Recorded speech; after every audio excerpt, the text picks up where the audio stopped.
Top quality और consistent performance के लिए सिर्फ सिल्वर पंप नाम याद रखना।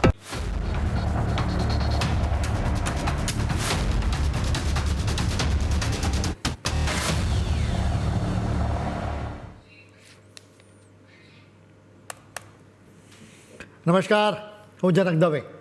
ફૂલ સ્ટોપ ન્યૂઝ એનાલિસિસ પ્રોગ્રામમાં આપનું સ્વાગત છે.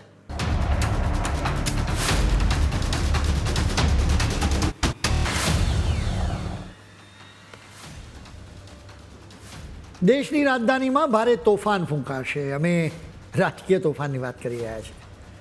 દેશમાં એક મોટો બંધારણીય સુધારો થવા જઈ રહ્યો છે, જેના લીધે જ આ તોફાનની અમે આગાહી કરી રહ્યા છીએ. તમે અત્યારે જે ભવ્ય ઇમારત જોઈ રહ્યા છો ને, એ ભારતની લોકશાહીનું મંદિર છે. આપણા દેશના ભાગ્યનો ફેસલો અને આપણી જિંદગીને અસર કરતા તમામ કાયદાઓ આ જ દિવાલો વચ્ચે ઘડાય છે. પરંતુ બહુ જલ્દી આપણું આ સંસદ ભવન એક નવો ઇતિહાસ લખવા જઈ રહ્યું છે. અત્યારે આપણી લોકસભામાં કુલ 543 સભ્યો બેસે છે, પણ હવે આ આંકડો સીધો ને 850 સુધી પહોંચી શકે છે. કેન્દ્ર સરકાર એક મોટું આયોજન કરી રહી છે. ખાસ કરીને 2029ની લોકસભાની ચૂંટણીઓ પહેલાં મહિલાઓ માટે 33% અનામતનો કાયદો અમલમાં મૂકવાની તૈયારીઓ થઈ રહી છે. આ ફેરફારને કારણે સંસદમાં સભ્યોની સંખ્યામાં મોટો વધારો જોવા મળશે. આ કોઈ સામાન્ય ફેરફાર નથી, પરંતુ ભારતની સંસદીય વ્યવસ્થાનો અત્યાર સુધીનો સૌથી મોટો બદલાવ સાબિત થશે. આવનારા સમયમાં ભવ્ય ભવનમાં વધુ અવાજો સંભળાશે અને વધુ પ્રતિનિધિઓ દેશનું ભાવિ નક્કી કરતા જોવા મળશે. ભારતની લોકશાહી હવે વધુ વ્યાપક અને વધુ મજબૂત બનવા તરફ ડગ માંડી રહી છે. 16મી એપ્રિલથી સંસદનું એક ખાસ સત્ર શરૂ થઈ રહ્યું છે.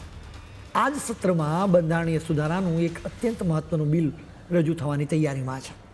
આ ફેરફાર માત્ર લોકસભા પૂરતો મર્યાદિત નથી, પરંતુ દેશના રાજ્યો અને કેન્દ્ર શાસિત પ્રદેશોની વિધાનસભાઓમાં પણ બેઠકો વધારવાનો પ્રસ્તાવ છે, જેથી મહિલા અનામતને યોગ્ય રીતે લાગુ કરી શકાય. અત્યારે લોકસભાના સભ્યોને આ ડ્રાફ્ટ બિલની નકલ મોકલી દેવામાં આવી છે. આ ડ્રાફ્ટ મુજબ તમામ રાજ્યો માટે લોકસભાની કુલ બેઠકો 815 રહેશે, જ્યારે કેન્દ્ર શાસિત પ્રદેશોની બેઠકો 35 રહેશે.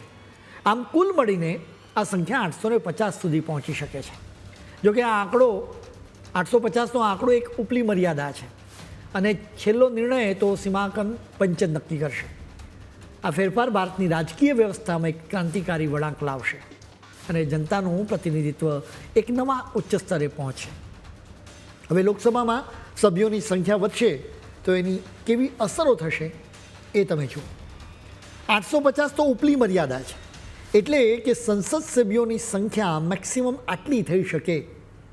હવે જો સીમાંકન પંચ નક્કી કરે તો 816 બેઠકો રહેશે, તો એમાંથી 273 બેઠકો મહિલાઓ માટે અનામત રહેશે.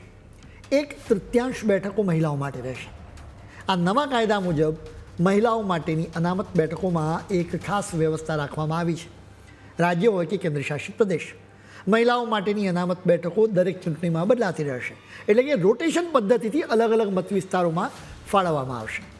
આનાથી ફાયદો એ થશે કે દરેક વિસ્તારને મહિલા નેતૃત્વનો લાભ મળી શકશે. પીએમ મોદી પોતે આ બાબતે ખૂબ જ ગંભીર છે અને તેઓ ઈચ્છે છે કે આ સુધારાઓ વહેલી તકે પસાર થાય. સરકાર આ બિલને ઝડપથી મંજૂરી અપાવવા માટે પૂરેપૂરું જોર લગાવી રહી છે, જેથી દેશની દીકરીઓને સંસદમાં તેમનો હક વહેલી તકે મળી રહે. આ એક એવો ઐતિહાસિક નિર્ણય સાબિત થશે જે આપણા દેશના રાજકારણની તસવીર કાયમ માટે બદલી નાખશે. સરકાર એક ખૂબ જ ચતુર અને સચોટ ગણતરી કરી રહી છે.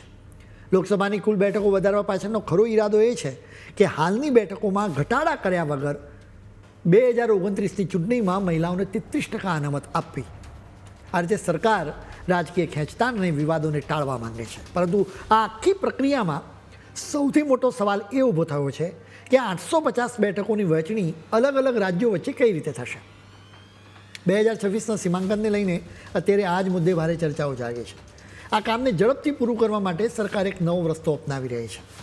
હવે પછીની વસ્તી ગણતરીના ડેટાને રાહ જોવાને બદલે સરકાર સીમાંકન માટેના 2011ના વસ્તીના આંકડાને જ આધાર બનાવવાની તૈયારીમાં છે.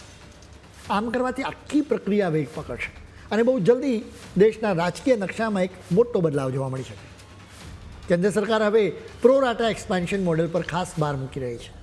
આ મોડેલ એક પ્રકારની ગણતરી છે. આમ તો આ ગણતરી મુજબ દરેક રાજ્યની અત્યારની બેઠકોમાં અંદાજે 56% જેટલો વધારો થઈ શકે. આ એક એવી વ્યૂહરચના છે જેનાથી દરેક રાજ્યનું અત્યારનું જે રાજકીય કદ અને મહત્ત્વ છે એ જળવાઈ રહેશે.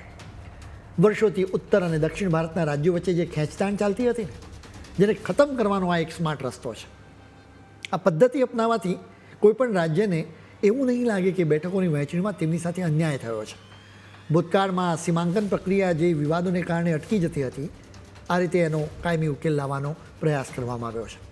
આ ફેરફારથી દરેક રાજ્યને સમાન ન્યાય મળશે અને લોકશાહીમાં તમામનો અવાજ સરખો જ ગુંજતો રહેશે.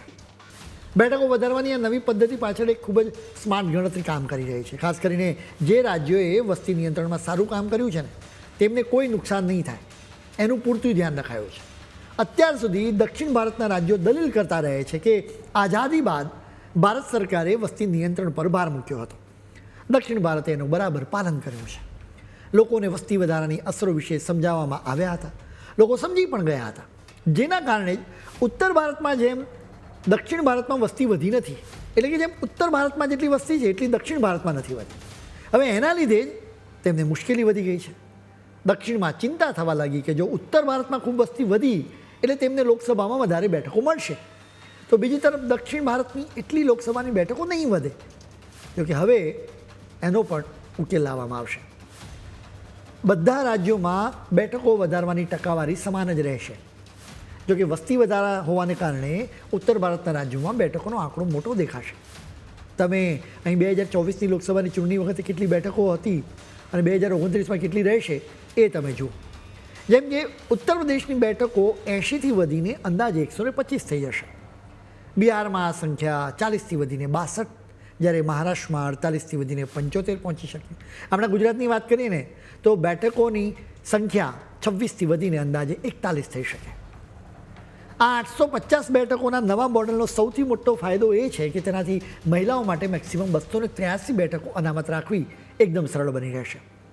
જેના પછી પણ જનરલ અને અન્ય કેટેગરી માટે 567 બેઠકો બાકી રહેશે, જે અત્યારની લોકસભાની કુલ સંખ્યા કરતાં પણ વધારે છે.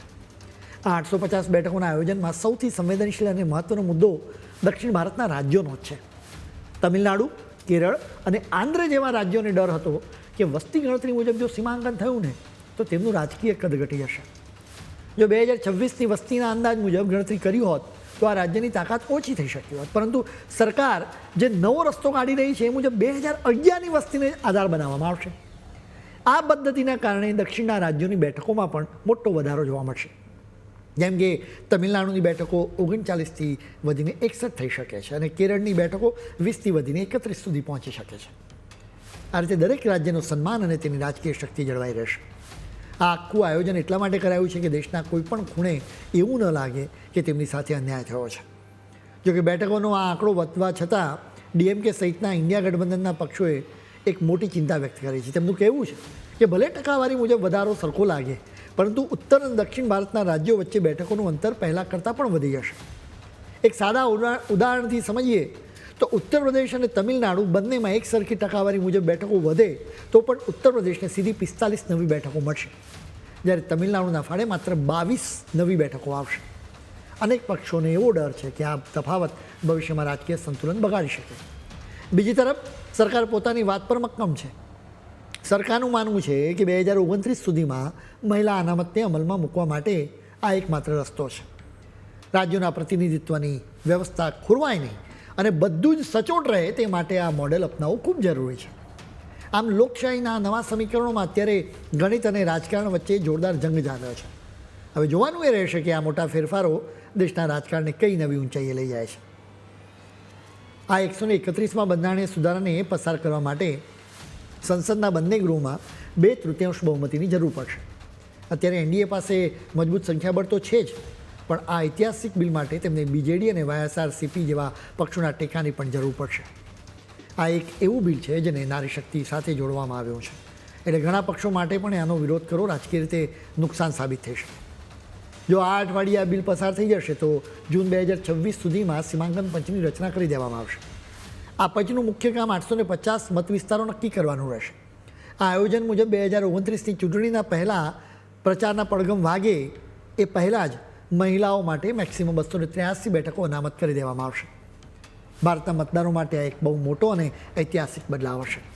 હવે પછીની જે સંસદ જોવા મળે છે ને તે માત્ર સંખ્યાની દ્રષ્ટિએ જ મોટી નહીં હોય, પરંતુ તેમાં સ્ત્રી શક્તિનું પ્રતિનિધિત્વ પણ પહેલાં કરતાં અનેક ગણું વધારે હશે. હવે આપણે ભૂતકાળ પર એક નજર કરીએ.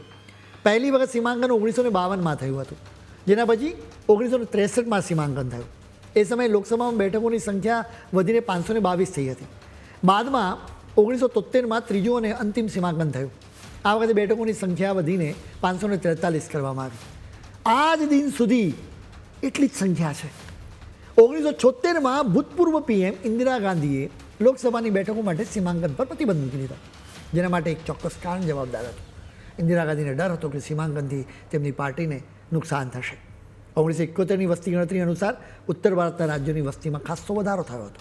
ઇન્દિરા ગાંધીને ડર હતો કે સીમાંકનથી વિરોધ પક્ષોને વધારે ફાયદો થશે. એ સમયે અનેક પક્ષોએ સીમાંકનની માંગણી કરી પણ હતી, જેથી દેશને વસ્તી મુજબ રાજકીય પ્રતિનિધિત્વ મળી શકે. 1976માં 25 વર્ષ માટે સીમાંકનની પ્રક્રિયાને સ્થગિત કરી દેવામાં આવી. 2001માં સીમાંકન પ્રક્રિયા હાથ ધરવામાં આવી હતી. આ વખતે અનેક બેઠકોની સીમાઓ બદલી નાખવામાં આવી હતી. જોકે દરેક રાજ્યની બેઠકોની સંખ્યામાં કોઈ જ ફેરફાર થયો નથી. સીમાંકન હંમેશાથી રાજકીય મુદ્દો જ બની રહ્યો છે. સીમાંકન વિવાદમાં સામેલ તમામ લોકો પોતાની સીમામાં એટલે કે મર્યાદામાં જ રહે એ જરૂરી છે. તમામ પક્ષો પોતાના રાજ્યો કરતાં દેશને પ્રાથમિકતા આપે એ પણ એટલું જરૂરી છે.